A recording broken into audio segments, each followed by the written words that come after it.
حضرت عبداللہ بن ابی اوفا رضی اللہ تعالیٰ عنہ بیان کرتے ہیں، ایک آدمی نبی صلی اللہ علیہ وسلم کی خدمت میں حاضر ہوا تو اس نے عرض کیا، میں قرآن سے کچھ بھی یاد نہیں کر سکا، لہٰذا مجھے آپ کچھ سکھا دیں جو میرے لیے کافی ہو۔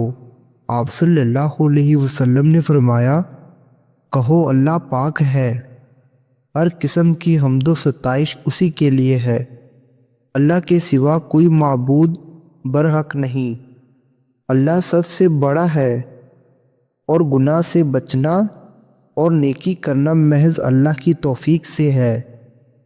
اس شخص نے عرض کیا، اللہ کے رسول، یہ تو اللہ تعالیٰ کے لیے مختص ہے، تو میرے لیے کیا ہے؟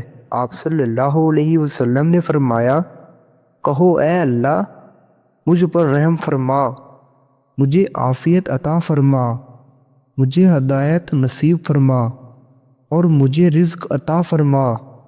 بس اس شخص نے اپنے ہاتھوں سے اشارہ کیا اور انہیں بند کیا تو رسول اللہ صلی اللہ علیہ وسلم نے فرمایا، جہاں تک اس آدمی کا تعلق ہے تو اس نے اپنے ہاتھ خیر سے بھر لیے۔ مشکوٰۃ المصابیح 858۔